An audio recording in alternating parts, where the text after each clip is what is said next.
और इसी बीच हमारे साथ जुड़ चुके हैं एआईएटीएफ के chairman, all India anti terrorist front के चेयरमैन एमएस बिट्टा सर। बहुत बहुत स्वागत करती हूँ बिट्टा जी आपका भारत 24 पर।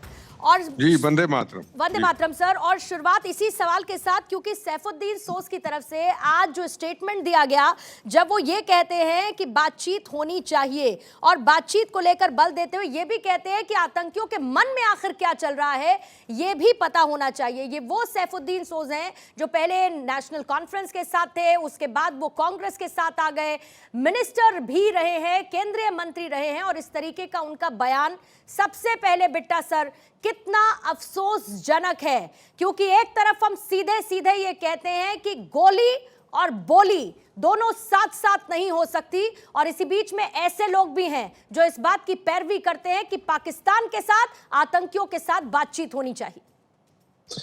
पहली बात तो सोच के ऊपर को मुझे हैरानगी की बात नहीं, आपने हैरानगी की बात की, मुझे कोई हैरानगी नहीं है।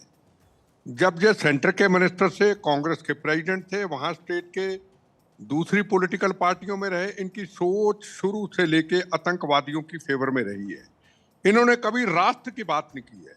मुझे सबसे ज्यादा अफसोस इस चीज का है, हिंदुस्तान के संविधान की शपथ लेके पार्लियामेंट के अंदर और उसके बाद ये मिनिस्टर बनते हैं, पूरी देश की हमारी सुरक्षा के ऊपर कितना बड़ा खतरा होता है जिन पदों पे रहे हैं।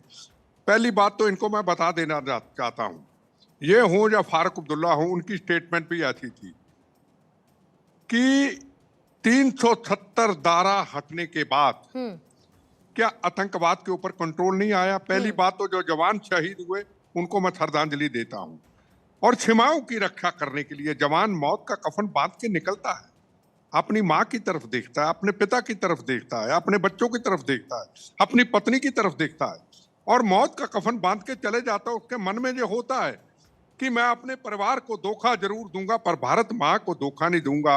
उसकी को किसी से लड़ाई नहीं होती, पॉलिटिकल पार्टियों की लड़ाई हो सकती, उसका काम है सीमाओं की रक्षा करना, और मौत का कफन बांध के चले जाता है। जवान शहीद हो जाते हैं, इनके ऊपर इतना सी भी कंकर साबित सोच जैसे लोग, फारूक अब्दुल्ला जैसे लोग, वहां के कुछ पॉलिटिकल पार्टियों में महबूबा जैसे लोग, इतनी सी भी दर्द नहीं होती। कौन सा इस भारत माँ को इनको प्यार है? मैं इनको पूछना चाहता हूं कि देश से प्यार है? अगर देश से प्यार होता तो कभी ना ये कहते पाकिस्तान से बातचीत होनी चाहिए। वो पाकिस्तान से बातचीत होनी चाहिए, वो भूखा नंगा पाकिस्तान जिसको खिलाने के लिए रोटी नहीं, जिनके अंदर आपसी जंग चल रही है, आपसी लड़ाइयां चल रही है। और हिंदुस्तान G20 चांद तक, कहां तक वहां तिरंगा झंडा लहराया गया। पूरी दुनिया के राष्ट्रपति पीएम हिंदुस्तान में आते हैं और बिट्टा सर, सबसे बड़ी बात ये कि वो पाकिस्तान जो कि आतंकवाद को पालता है, पोसता है, वो आतंकवाद को भारत में भेजता है ताकि भारत की शांति को भंग किया जा सके, और उसी पाकिस्तान से लोग बार बार बात करते हैं, और वो भी शहीद के घर पर मौजूद रहते हुए। सर, फारूक अब्दुल्ला वहां शहीद के घर पर मौजूद देखो, मैं आपको कहूं, ये बार बार जो सेंट्रल गवर्नमेंट भी कहती है कि वहां चुनाव होना चाहिए, मैं आपको स्पष्ट कह दूं, मैं चुनाव के फेवर में नहीं हूं। जितनी देर तक ऐसे लोग गंदी भाषा का भारत मां के खिलाफ प्रयोग करेंगे, हिंदुस्तान के उन जवानों के साथ जो सीमाओं की रक्षा करते हैं उनके खिलाफ चलेंगे, ये उनके खिलाफ चलने वाली बात है। चुनाव होना नहीं चाहिए, वहां गवर्नर रूल रहे। पंजाब के अंदर कितने साल गवर्नर रूल रहा? अमन शांति आया जब सारी पॉलिटिकल पार्टियां इकट्ठी हुई।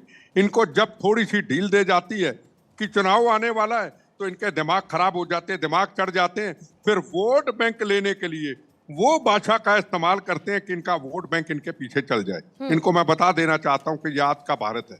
आप जम्मू कश्मीर की बात करते हैं, ऑक्युपाई कश्मीर भी जल्दी लेके रहेंगे। इनको बता देना चाहता हूं, आज भारत उस ताकत में, उस शक्ति पे, इजराइल के बाद आज भारत वो पूरी दुनिया के अंदर एक ताकत बन चुका है। और चाइना जैसे देश आज हिंदुस्तान को वो देखते हैं कि हिंदुस्तान इतनी तरक्की के रास्ते पे चला गया, वो हिंदुस्तान आज का, उससे लड़ाई लड़ना चाहते हैं।